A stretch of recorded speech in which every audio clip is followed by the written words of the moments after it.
আসসালামু আলাইকুম। আমি ডাক্তার মোহাম্মদ রাজিবুল হক তালুকদার। সবাইকে শুভরাত্রি। আ আজকে আমরা আসলে ওই আমরা প্রফে যে ভাইভাতে আসলে বোর্ড ভাইভাতে আসলে আমরা কিভাবে কি কোয়েশ্চেন করা হয় এখন তো আসলে অনেক সুবিধা যেটা আসলে কার্ড কোয়েশ্চেন থাকে। সেই কার্ড কোয়েশ্চেন গুলো আসলে ভাইভাতে স্যাররা কিভাবে অ্যান্সার দিতে হবে সেটা নিয়ে আসলে আমরা আলোচনা করব। চলেন আমরা আসলে দেখি আসলে কার্ড কোয়েশ্চেন গুলো আসলে কিভাবে থাকে বা কিভাবে সেট করা থাকে সেটা নিয়ে আসলে আজকে আমরা একটু আলোচনা করব। অস্কিতে আমরা আলোচনা করেছি। তারপরে আমরা লং কেস কিভাবে আলোচনা করেছি। আজকে আমরা একটু অন্য সেশনে যেটা ভাইভা সেশনটা আসলে বোর্ড ভাইভা ২ টা বোর্ড থাকে। তারপরে বিভিন্ন কার্ড কোয়েশ্চেন গুলো কিভাবে আসলে অ্যান্সার করতে হবে সেটা নিয়ে আসলে আমরা একটু আলোচনা করব। দেখি আসলে আমরা কিভাবে আসলে স্যাররা আসলে অ্যান্সার গুলো জানতে চায় সেটা নিয়ে আমরা একটু আলোচনা করার চেষ্টা করব। তাহলে আসলে কি কার্ড কোশ্চেন গুলো আগে যে সিস্টেম ছিল সেই সিস্টেমে নাই। এখন আসলে প্রতিটা কার্ড কোশ্চেনে দেখা যায় যে ৩ টা করে কোশ্চেন থাকে। প্রতিটা কোশ্চেনের সাথে ৩ টা সাপ্লিমেন্টারি কোশ্চেন থাকে। যেটা বলে যে যেটা ১ম কোশ্চেনটা যেটা থাকে সেটা you have to must know. তারপরে যেটা আমাদের বলা হয় তো বেটার টু নো আরেকটা হলো নাইস টু নো। তাহলে যে ৩ টা প্রশ্ন আছে সেই ৩ টা প্রশ্ন এভাবে আসলে কোশ্চেন গুলো সেট করা হয়েছে এখন।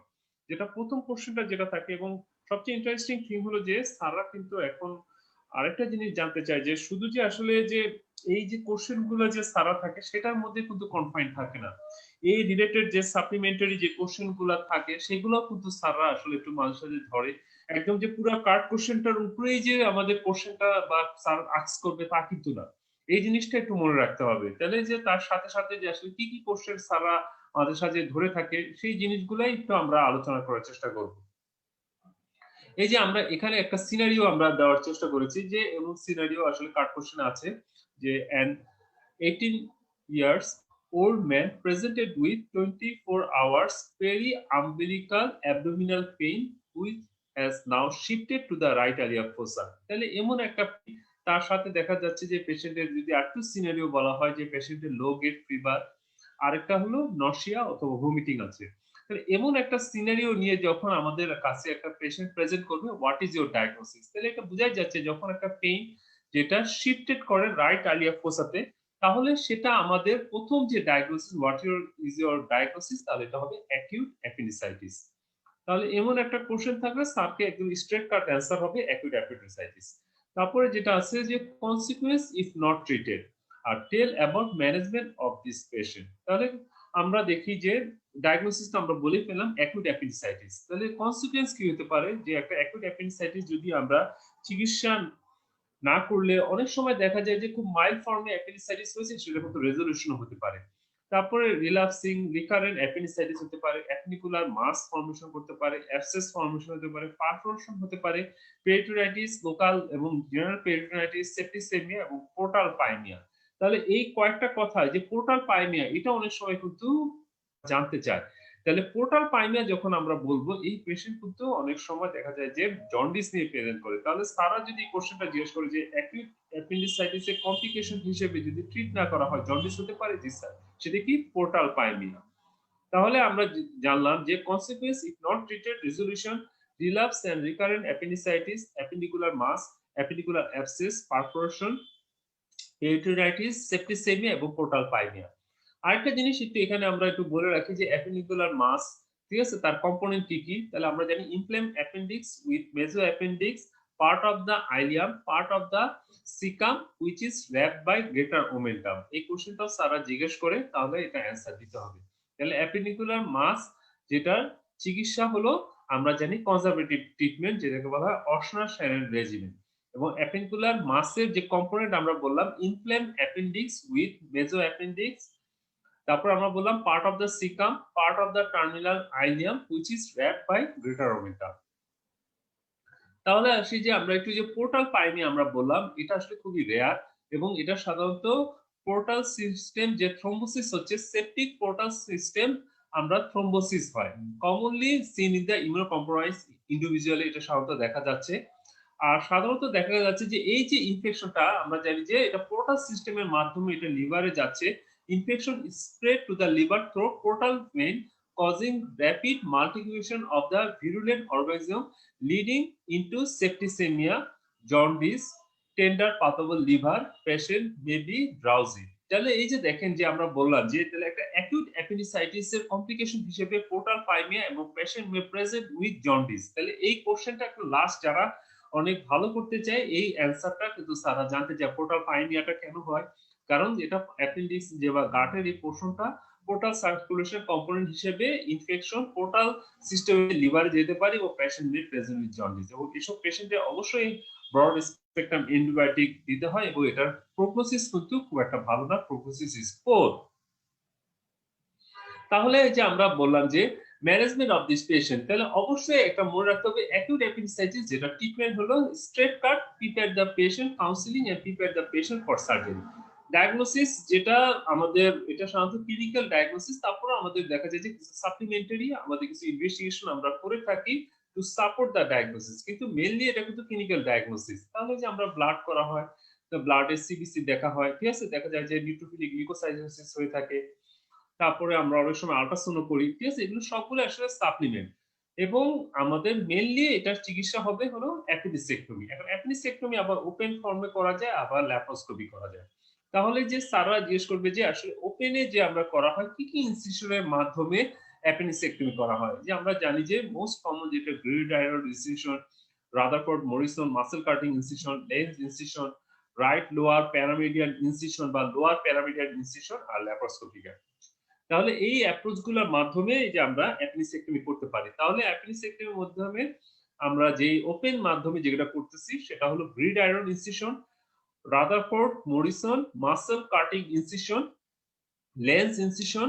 এখন একটু স্যাররা জিজ্ঞেস করে থাকে কসমেটিক্যালি যদি ওপেন মেথডে কোন মেথডটা মোর অ্যাকসেপ্টেবল, অর্থাৎ কসমেটিক্যালি স্ক্রিন ক্রিজের যে প্যারালাল যে ইনসিশন সেটা হলো লেন্স ইনসিশন। কোশ্চেনটা স্যাররা জিজ্ঞেস করে থাকে তাহলে অ্যান্সারটা সেটা দিতে হবে।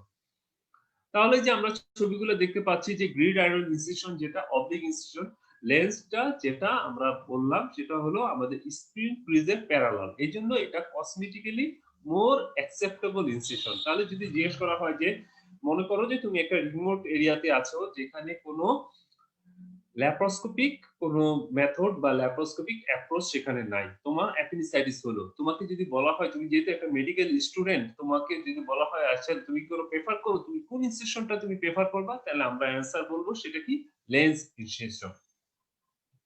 তাহলে যে আমরা যে আরেকটা জানলাম যে এটাও সারা জিজ্ঞেস করে থাকে যে ল্যাপারোস্কোপিক মেথডে অ্যাপেন্ডিসেক্টমিতে কয়টা পোর্ট করা হয়, কয়টা ছিদ্র করা হয়, তাহলে এটা তিনটা। তাহলে যে আমরা দেখতে পাচ্ছি আম্বিলিকাসে, আরেকটা হাইপোগ্যাস্ট্রিক রিজিয়নে, আরেকটা দেখা যাচ্ছে যে ম্যাকবার্ডিস পয়েন্টে, এবং আমরা সবসময় বলেছি যে মিড লাইন বরাবর যে পোর্ট গুলো হবে সেগুলো 10 মিলিমিটার। তাহলে আম্বিলিকাস এবং আমরা দেখতে পাচ্ছি হাইপোগ্যাস্ট্রিক রিজিয়নে অর্থাৎ সুপ্রাপিউবিক থেকে সাধারণত 2 সেন্টিমিটার অ্যাবাভ দিয়ে আমরা যে পোর্টটা করব সেগুলো সবগুলো 10 মিলিমিটার, আর আমরা ম্যাকবার্নিস পয়েন্টে যেই পোর্টটা করে থাকবো সেটা হলো 5 মিলিমিটার। তাহলে এটাও স্যাররা যে জিজ্ঞেস করে থাকে যে ল্যাপারোস্কোপিকে যদি অ্যাপেন্ডিসেক্টমি করা হয় কয়টা পোর্ট করা হয় এবং পোর্টগুলোর পজিশন কোথায় কোথায়। আরেকটা আমরা জানলাম সেটা হলো যে সাইজটা কোন কি কি, মিড লাইনে যে পোর্টগুলো থাকবে সেগুলো সবগুলোই হলো 10 মিলিমিটার। এরপর আসেন আরেকটা আমরা কোশ্চেন সারা কাট কোশ্চেন কমনলি থাকে এ 30 years old male underwent appendectomy for perforated appendix. 5 days later, he presented with swinging pyrexia and mucous diarrhea. তাহলে হোয়াট ইজ ইউর ডায়াগনোসিস? তাহলে তো বুঝাই যাচ্ছে যে একটা অ্যাপেন্ডিসেক্টমি খুব বাজে একটা অ্যাপেন্ডিক্স অর্থাৎ পারফোরেশন হয়ে গেছে যেখানে লোকাল কালেকশন হয়ে গেছে।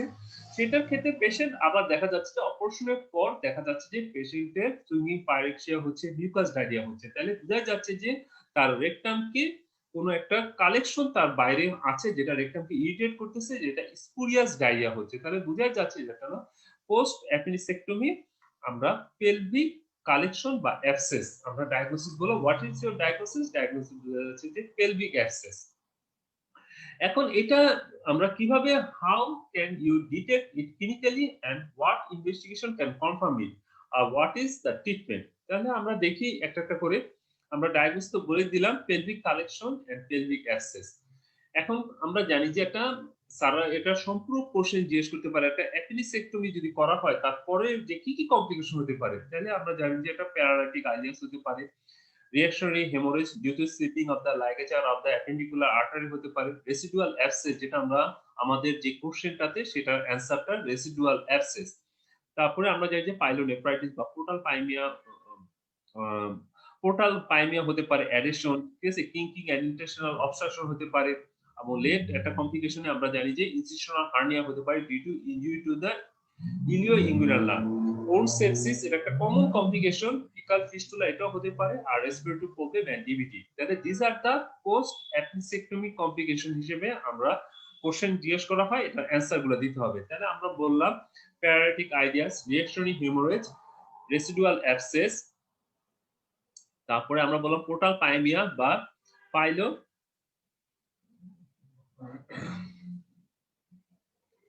অ্যাডেশন, কিঙ্কিং এন্ড ইন্টেস্টিনাল অবস্ট্রাকশন হতে পারে, রাইট ইঙ্গুইনাল হার্নিয়া যেটা আসলে আমরা বললাম যে due to the injury to the ilio inguinal nerve. Wound sepsis হতে পারে, ফিকাল ফিস্টুলা এটাও খুব বাজে একটা কমপ্লিকেশন, যেটা অনেক সময় সিকাম ইনজুরি হলে অ্যাপেন্ডিসেক্টমি করার সময় সেটা হতে পারে। আর যেটা রেসপিরেটরি প্রবলেম, যে কোনো একটা যদি জেনারেল অ্যানেস্থেসিয়াতে বা অনেক মোটা যদি পেশেন্ট থাকে পেলভিক সার্জারিতে ডিভিটি হওয়ার চান্স থাকে। তাহলে যে আমরা বললাম যে how can you confirm it clinically and you can diagnose it by investigation. তাহলে আমরা জানি যে পেশেন্টে দেখা যাচ্ছে swinging, pyrexia, chills and rigor হচ্ছে, এবং ডিআরই করলে আমরা জানি যে tenderness and bulging of the anterior rectal wall. তাহলে ডিআরই করলে এই ফাইন্ডিংসটা আমরা পাবো। আর ইনভেস্টিগেশনের মাধ্যমে সিম্পলি একটা ইনভেস্টিগেশন, এটা ultrasound of the whole abdomen addition to the pelvis বললে, তাহলে পেলভিস যে কালেকশন আছে সেটা আল্ট্রাসাউন্ডের মাধ্যমে আমরা বুঝতে পারবো। তাহলে যে আমরা ক্লিনিক্যালি জানলাম, আমরা এক্সামিনেশন করলাম ডিআরই যেটা tenderness and bulging of the anterior rectal wall, আর ইনভেস্টিগেশন যেটা বললাম ultrasound of the whole abdomen attention to the pelvis. তারপর আসেন ট্রিটমেন্ট, একদম সিম্পল, যেটা হলো আমরা সাধারণত এটা ড্রেনেজ করতে হবে, যে কোনো অ্যাবসেস হলে ড্রেনেজ করতে হবে। এখানে ক্ষেত্রে একটু ড্রেনেজটা একটু ভিন্ন, সেটা হলো রেক্টালি, অর যদি ফিমেল হয়ে থাকে সোর্স, সেটা আমরা সাধারণত পোস্টেরিয়র কলপোটমি ইন ফিমেল, সেটার মাধ্যমে আমরা সাধারণত পার ভ্যাজাইনালি পোস্টেরিয়র কলপোটমির মাধ্যমে ফিমেলের ক্ষেত্রে আমরা সাধারণত এই পেলভিক অ্যাবসেসটা ড্রেন করা হয়। এটা কিন্তু স্যাররা জিজ্ঞেস করে এবং অ্যান্সারটা এভাবে দিতে হবে। তাহলে একটা অ্যাপেন্ডিকুলার অ্যাপেন্ডিক্সেক্টমি করার পর যদি পেলভিক অ্যাবসেস হয়ে থাকে, বা অ্যাপেন্ডিক্সের পরে যদি কোনো কালেকশন পেলভিসে হয়ে থাকে অর্থাৎ পেলভিক অ্যাবসেস হয়ে থাকে, তাহলে তার ড্রেনের মেথড হলো পার রেক্টাল ড্রেনেজ। আর ইন কেস অফ ফিমেল সাধারণত পার ভ্যাজাইনাল, সাধারণত পোস্টেরিয়র কলপোটমির মাধ্যমে আমরা করে থাকি। তাহলে এই অ্যান্সার গুলা স্যাররা ভাইভাতে জিজ্ঞেস করে, তাহলে অ্যান্সার গুলো এভাবে দিতে হবে। এখন আসেন আরেকটা সিনারিও, আমরা দেখতে পাচ্ছি a 50-year male presented with an epigastric lump and frequent vomiting after meals for 3 months.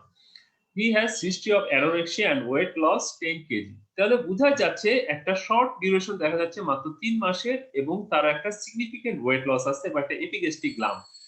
এবং তাহলে এটা বোঝাই যাচ্ছে এটা একটা ম্যালিগন্যান্ট কন্ডিশন, এবং যেটা ডায়াগনোসিস আমরা ক্লিনিক্যালি অনেকটা বলতে পারি, সেটা হলো এটা একটা কার্সিনোমা রেকটাম। তাহলে এইভাবে করে আমাকে কিন্তু বুঝতে হবে, একটা সিনারিও দিলে সাসপেক্টের তার জিস্ট কথাটা কিন্তু এখান থেকে আমাকে বের করে নিয়ে আসতে হবে। তাহলে এটা বোঝাই যাচ্ছে যে একটা এপিগ্যাস্ট্রিক লাম্প আছে, তার ফ্রিকোয়েন্ট ভমিটিং হচ্ছে, এবং তার হিস্ট্রি অফ অ্যানোরেক্সিয়া এবং সিগনিফিকেন্ট ওয়েট লস দেখা যাচ্ছে, এবং হিস্ট্রিটা ছোট, একটা 50, একটা এজেড, একটা মেল পেশেন্ট। তাহলে বোঝাই যাচ্ছে যে একটা ম্যালিগনেন্সি যেটা কোথায় আছে সেটা আমরা বুঝতে পারছি, যেহেতু এটা এপিগ্যাস্ট্রিক রিজনে একটা লাম্প দেখা যাচ্ছে এবং তার সাথে জিআইটি সিম্পটম দেখা যাচ্ছে। তাহলে আমরা ডায়াগনোসিস বলবো কার্সিনোমা রেকটাম। এটা হতে পারে যে অ্যান্ট্রামে হতে পারে বা পাইলোরাসে হতে পারে। তাহলে ইনভেস্টিগেশন কিভাবে করব আর সার্জিক্যাল অপশন গুলা এই যে আমরা দেখব।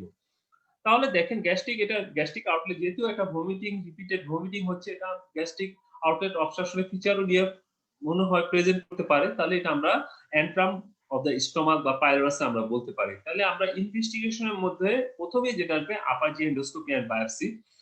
আর যখনই বায়োপসি রিপোর্ট, যখনই সারা জিজ্ঞেস করবে, যদি বায়োপসি রিপোর্ট যদি ম্যালিগন্যান্ট আসে, দেন আমাকে করতে হবে স্টেজিং ইনভেস্টিগেশন। তাহলে এই কথাটা কিন্তু সবসময় মনে রাখতে হবে, যখনই বায়োপসি যখন কনফার্ম হবে, নেক্সট স্টেপ হলো স্টেজিং। কখনোই নেক্সট স্টেজ কখনো ট্রিটমেন্ট হবে না। তাহলে এই অ্যান্সারটা কিন্তু সারা জানতে চায়। তাহলে অ্যান্সারটা হবে যখনই বায়োপসি আমরা বলবো রিপোর্ট ম্যালিগন্যান্ট, দেন আমাদের আসবে স্টেজিং। স্টেজিং আমরা ক্লিনিক্যালি করি, স্টেজিং আমরা ইনভেস্টিগেশনের মাধ্যমে করি, তারপরে আমরা ট্রিটমেন্ট প্ল্যান করব। তাহলে স্টেজিং আমরা আল্ট্রাসাউন্ড করতে পারি, চেস্ট এক্স করতে পারি, লিভার ফাংশন টেস্ট করা যায়, অনেক সময় বেরিয়াম মিল অনেক সময় এন্ডোস্কোপিতে ভালো বোঝা যায় না, সেভাবে আমাদের করতে হয়। এখানে আমাকে সিটি স্ক্যান করা লাগতে পারে। ঠিক আছে? এরপরে আছে যে আমরা এন্ডোস্কোপিক আল্ট্রাসাউন্ডের মাধ্যমেও আমরা যে লোকো রিজিওনাল এক্সটেনশনটা কিন্তু আমরা জানতে পারি। তাহলে এই যে আমরা বললাম যে অপারেবিলিটি, যে পেশেন্টের আসলে যে অপারেশন করা যাবে কিনা এটা আমরা আসলে কিভাবে বুঝবো? যে স্টেজ অনুসারে সাধারণত বলবো ক্লিনিক্যালি কিছুটা আমরা জানি যে যখন একটা এপিগ্যাস্ট্রিক লাম নিয়ে একটা কার্সিনোমা স্টোমা প্রেজেন্ট করবে, এটা সাধারণত আমরা মনে করি যে এটা কিন্তু অ্যাডভান্স স্টেজ। তাহলে এই কথাটাও কিন্তু একটু মনে রাখতে হবে। ইউজুয়ালি কার্সিনোমা স্টোমা যদি প্রেজেন্ট করে উইথ এপিগ্যাস্ট্রিক লাম, সাধারণত আমরা মনে করে থাকি যে এই পেশেন্টের অলরেডি এটা একটা অ্যাডভান্স স্টেজ। তারপরে পেশেন্ট যদি অ্যাসাইটিস থাকে, চেস্টে যদি কফ হিমোফিলিস থাকে, যদি লিভ স্টেজিস হয়, তাহলে পেশেন্ট প্রেজেন্ট উইথ জন্ডিস, তাহলে এই ক্ষেত্রে কিন্তু আসলে তার দেখা যাবে যে আমাদের কোনো কিউরেটিভ আসলে আমরা কোনো রিসেকশন করতে পারবো না। তখন আমাদের প্যালিয়েটিভ রিসেকশন হতে পারে বা প্যালিয়েটিভ বাইপাস হতে পারে। তাহলে এই যে দুইটা টার্ম আমরা বললাম, একটা কিউরেটিভ রিসেকশন, আরেকটা হলো প্যালিয়েটিভ রিসেকশনও করা যায়, আরেকটা হলো প্যালিয়েটিভ বাইপাসও করা যায়। তাহলে তিনটা অপশন আমরা সার্জারি বললাম, একটা কিউরেটিভ রিসেকশন, আরেকটা আমরা কি প্যালিয়েটিভ রিসেকশন, অর্থাৎ আমরা সে এক্সটেন্সিভ রিসেকশন না করে শুধু লামটা কেটে ফেললাম। আর ক্যান্সার সার্জারিতে যখন আমরা কিউরেটিভ রিসেকশন বলবো, এর লিম্ফোভাস্কুলার এবং মার্জিনাল ক্লিয়ারেন্সটা মাস্ট। তাহলে লিম্ফোভাস্কুলার এবং মার্জিনাল ক্লিয়ারেন্স এটা হলেই তখন, এবং সাধারণত আমরা বলি যে লিম্ফেটিক যে ড্রেনেজ আছে তার ওয়ান স্টেজ অ্যাহেড যে কোনো ক্যান্সার সার্জারির, এটা কিন্তু একটা কিউরেটিভ রিসেকশন একটা কম্পোনেন্ট।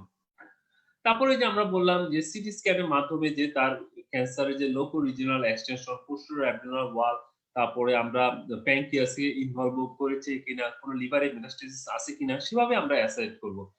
তারপরে যে আমরা বললাম যে প্রি অপারেটিভ যে অ্যাসাইটিস, লিভার মেটাস্টেসিস, ঠিক আছে, আমরা পার অপারেটিভ যে আমরা অ্যাসেসমেন্ট সেটা আমরা করবো। একটা প্রি অপারেটিভ তাহলে অ্যাসেসমেন্টে আমরা অপারেবিলিটি অ্যাসেস করতে পারি। পার অপারেটিভ এর মধ্যে যে আমরা যদি দেখি যে পেরিটোনিয়াল ডিপোজিট আছে, তাহলে কিন্তু এটা কিউরেটিভ রিসেকশন করা যাবে না। লিভারে মেটাস্টেসিস আছে, তাহলে এটা কিন্তু কিউরেটিভ রিসেকশন হবে না। তারপরে অ্যাসাইটিস যদি থাকে, তাহলেও কিন্তু কোনো কিউরেটিভ রিসেকশন হবে না। অপারেশন করা যেতে পারে কিন্তু তখন সেটা কিউরেটিভ হবে না, সেটা প্যালিয়েটিভ রিসেকশন বা প্যালিয়েটিভ বাইপাস। যদি পোস্টার ওয়াল একদম ইনভলভ করে যায়, প্যানক্রিয়াসের সাথে ডেন্সলি যদি অ্যাডারেন্ট হয়ে থাকে, তখন কিন্তু আমরা কোনো রিসেকশনই করতে পারবো না, তখন শুধু আমরা প্যালিয়েটিভ গ্যাস্ট্রোজেনোস্টমি করব। তাহলে এই কথাগুলো স্যার একটু শুনতে চাই, তাহলে অ্যান্সার গুলো দিতে হবে। তাহলে যে কিউরেটিভ যদি রিসেকশন করা হয়, যেটা আমরা বললাম যে আমরা লোয়ার পার্শিয়াল গ্যাস্ট্রেক্টমি, তারপরে আমরা অনেক সময় রুল গ্যাস্ট্রোজেনোস্টমি অনেক সময় করা হয়, তার সাথে আমরা ডিসেকশন করতে হয় D1, D2, D3 according to the stage অনুসারে। যদি D1 ইনভলভ হয়, তাহলে D2 আমরা ডিসেকশন বা রিসেকশন আমাদের করতে হবে। তাহলে এই কথাগুলো আজ আমরা বললাম যে কোনো ক্যান্সার সার্জারিতে lymphovascular clearance one stage ahead আমাদের যেতে হবে। এই যে আমরা দেখতে পাচ্ছি যে কিভাবে রুল করা হয়, কিভাবে আমরা রুল গ্যাস্ট্রোজেনোস্টমি করা হয়েছে, সেটা আমরা দেখতে পাচ্ছি। এতে কোনো দেখা যাচ্ছে যে প্যানক্রিয়াটিক এবং বাইল জুস রিফ্লাক্স হবে না যদি রুল করা হয়। তারপরে আছে যে আমরা যেটা বললাম, দেখা যাচ্ছে যে টিউমারটা একদম ডেন্সলি পোস্টার ওয়ালের সাথে অ্যাটাচ হয়ে গিয়েছে, তখন আমরা বলবো প্যালিয়েটিভ সার্জারি। সেটা হলো যে দেখা যাচ্ছে যে এই যে প্যালিয়েটিভ বাইপাস আমরা দেখতে পাচ্ছি, যেটা আমরা এন্টিকোলিক সাধারণত আমরা করে থাকি, অ্যান্টেরিয়র গ্যাস্ট্রোজেনোস্টমি, সেটা আমরা এই ছবিতে আমরা দেখতে পাচ্ছি প্যালিয়েটিভ বাইপাস প্রসিডিউর, যেটা কিন্তু কোলনের উপরে দিয়ে করা হচ্ছে, এন্টিকোলিক প্যালিয়েটিভ গ্যাস্ট্রোজেনোস্টমি করা হয়েছে। তারপরে যে আরেকটা কোশ্চেন আমরা দেখতে পাচ্ছি, এ 30 years old male had an history of peptic ulcer disease. Now he complains of abdominal discomfort and fullness after taking meal and profuse vomiting at the end of the day. তাহলে এটা বোঝাই যাচ্ছে যে এটা যেহেতু পেপটিক আলসার ডিজিজ ছিল, peptic ulcer ডিজিজের একটা complication হিসেবে গ্যাস্ট্রিক আউটলেট অবস্ট্রাকশন হয়েছে। তাহলে লাইকলি ডায়াগনোসিস পেপটিক, আমরা বলবো gastric outlet obstruction due to pyloric stenosis. তারপরে ফিজিক্যাল ফাইন্ডিংস কি আর সার্জিক্যাল অপশন এবং prepare the patient for surgery. তাহলে আমরা দেখি gastric outlet obstruction probably due to pyloric stenosis. তাহলে এভাবে করে আমরা দেখতে পাবো। তাহলে এটা আমরা তো জানি যে পেশেন্টের আসলে অনেক ভমিটিং হচ্ছে, তার ম্যালনিউট্রিশন থাকবে, কারণ সে আসলে তার কোনো নিউট্রিশনই সে আসলে পাচ্ছে না, যেহেতু তার স্টমাকের পর থেকে আর যে তার যে ফুড তার পার্টিকেল পাস করতে পারতেছে না, ম্যাল নারিশ, ডিহাইড্রেশন, অ্যানিমিয়া, এগুলো সবগুলি আমরা জেনারেল পাবো। আর আমরা যখন অ্যাবডোমেনে যখন ইন্সপেক্ট করব, তাহলে আমরা visible upper abdominal visible peristalsis from left to right, তাহলে এটা আমাকে বলতে হবে। তারপর একটা পজিটিভ একটা ফাইন্ডিং, সেটাকে বলা হয় সাবকাশন স্প্লাশ টেস্ট। তাহলে একটা গ্যাস্ট্রিক আফটার অবস্ট্রাকশনে আমরা পেশেন্টকে আমরা যদি শেক করি, তাহলে আমরা ওয়াটার স্প্ল্যাশিং সাউন্ড, তাহলে এই কথাগুলো মনে রাখতে হবে এবং অবশ্যই এনশিওর করতে হবে সে যে কোনো পেশেন্টের সাবকাশন স্প্লাশ টেস্ট করার আগে 4 ঘন্টা তার এমটি স্টমাক হতে হবে।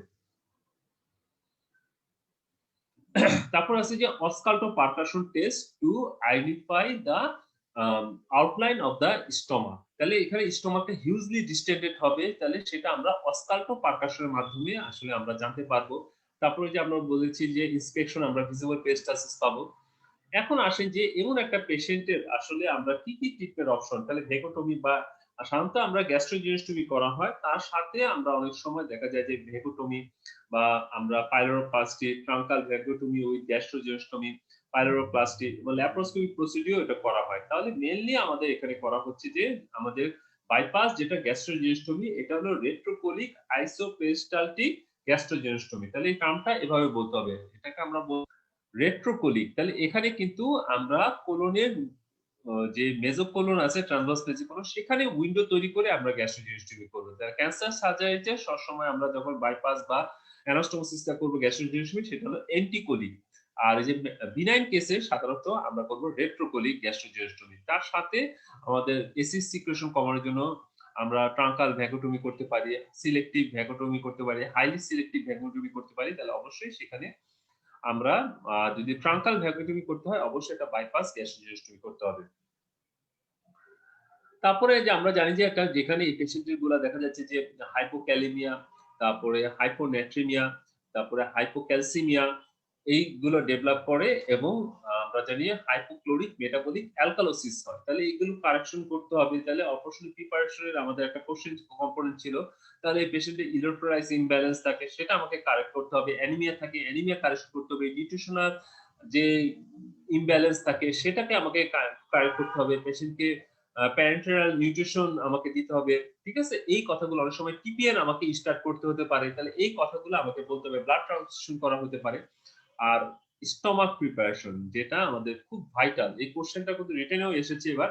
তাহলে স্টমাক কিভাবে একটা গ্যাস্ট্রিক আউটার অবস্ট্রাকশনে প্রিপেয়ার করতে হয়, যাতে আমরা স্টমাকে যে ডিস্টেন্ডেড হয়ে গিয়েছিল, স্টমাক যে ফুললেস হয়েছিল, সেটা আমরা প্রিপেয়ার করার জন্য আমরা স্টমাক ওয়াশ দিব, সেটাকে বলা হয় গ্যাস্ট্রিক লাভাস। ঠিক আছে, গ্যাস্ট্রিক লাভাসটা কি? এটা একটা হোয়াইট বোর্ড, আমরা ন্যাজোগ্যাস্ট্রিক আমরা ন্যাজোগ্যাস্ট্রিক টিউব আমরা স্টমাকে যখন ইন্ট্রোডিউস করে একদম নরমাল স্যালাইন দিয়ে স্টমাকটাকে ওয়াশ করতে থাকবো up to the effluent become clear. তারপরে আমরা 3 দিন ধরে 3 কনজিকিউটিভ ডেজে আমরা 200 থেকে 250 ml normal saline 3 times daily আমরা স্টমাকটাকে ওয়াশ করব। এতে কি হয়? স্টমাকের গ্যাস্ট্রিক টনিসিটিটা to regain the tonicity of the stomach wall. তাহলে গ্যাস্ট্রিক ল্যাভাজের মেইন উদ্দেশ্য হলো টু রিগেইন দা টনিসিটি, অর্থাৎ স্টমাকের যে ইডিমা, ফ্ল্যাবিনেস, এগুলো যাতে কমে যায় এবং তার যে টোনটা আবার যাতে ফিরে আসে, যার ফলে আমাদের যে অ্যানাস্টোমোসিস লিকেজের চান্সটা যাতে কম হয়। তাহলে এভাবে করে যে আমরা এখন ধরে আলোচনা করলাম যে এটা কিন্তু খুবই ইম্পর্টেন্ট, একটা গ্যাস্ট্রিক আউটলেট অবস্ট্রাকশনের পেশেন্ট কিভাবে প্রিপেয়ার করবা সার্জারির জন্য। তাহলে আর সার্জারি তো আমরা বলেই দিলাম, সেটা হলো রেট্রোকোলিক আইসোপেরিস্টালটিক গ্যাস্ট্রোজেনোস্টমি আমাকে করতে হবে। আর এখানে আমরা বললাম যে এটা সাধারণত রেট্রোকোলিক করা হয়, এটা বিনাইন কেসে। তাহলে আমরা তাহলে যখনই এই কোশ্চেনটা আসবে, তাহলে এটা দুইটা প্রিপারেশন, একটা পেশেন্ট প্রিপারেশন, একটা স্টমাক প্রিপারেশন। পেশেন্ট প্রিপারেশনে আমরা correction of dehydration, electrolyte imbalance, nutrition and আমরা বলবো কারেকশন অফ অ্যানিমিয়া। আর এরপরে আসে স্টমাক প্রিপারেশনে, যেটা আমরা বললাম যে একটা হোয়াইট বোর আমাদের গ্যাস্ট্রিক টিউব, ন্যাজোগ্যাস্ট্রিক টিউব আমরা ইউজ করতে হবে এবং কিভাবে স্টমাক ওয়াশ দিতে হবে, এটা সাধারণত 3 দিনের প্রিপারেশন। এবং আমাকে প্রথমে যে স্টমাকটা নরমাল স্যালাইন দিয়ে ওয়াশ করতে হবে up to the effluent become clear. এরপর আমাকে কি করতে হবে? 200 থেকে 250 ml নরমাল স্যালাইন দিয়ে 3 টাইমস ডেইলি এন্ড 3 কনজিকুটিভ আমাদের নরমাল স্যালাইন দিয়ে স্টমাকটাকে ওয়াশ করতে হবে। এতে দেখা যাবে যে স্টমাকের যে ইডিমা, ফ্ল্যাবিনেস, এগুলো কমে যাবে এবং to regain the tonicity of the stomach wall। তাহলে এই যে এভাবে করে যে আমরা যে ভাইবার কোশ্চেন গুলো আলোচনা করার চেষ্টা করলাম, তাহলে আমরা যেভাবে চেষ্টা করলাম যে কিছু কিছু যে কোশ্চেন আকারে যে বোর্ডে যে আমাদের কোশ্চেন গুলা থাকে স্যাররা জিজ্ঞেস করে, তাহলে সেভাবে করে কিন্তু আমরা এভাবে আমরা নেক্সট ক্লাসে আরো আমরা কিছু ভাইবার কোশ্চেন নিয়ে আমরা আলোচনা করব এবং তার অ্যান্সার গুলা কিভাবে দিতে হবে এবং তার সাথে কি কি সম্পূর্ণ কোশ্চেন থাকে সেগুলো আমরা ইনশাআল্লাহ আলোচনা করব। এখন যদি আর আমি যেহেতু লাইভে আছি, তোমরা যদি কোনো কোশ্চেন থাকে আমার সাথে কিন্তু কমিউনিকেট করা যেতে পারে। আর যদি দেখা যায় আর কোনো কোশ্চেন না থাকে, আসলে আমরা আজকে এখানে ক্লাসটা শেষ করব। তাহলে যে আমরা মোটামুটি যেভাবে আলোচনা করার চেষ্টা করলাম যে আসলে কোশ্চেন গুলা স্যাররা কিভাবে করে বা কিভাবে জানতে চায়, আমরা যে আমাদের পুরো একদম কার্ড কোশ্চেন গুলো ধরে ধরে আমরা ইনশাআল্লাহ নেক্সট আরো কিছু ক্লাস নিব। সবাইকে শুভরাত্রি ক্লাস করার জন্য। সবাইকে অনেক ধন্যবাদ। সবাই সুস্থ থেকেন। আল্লাহ হাফেজ।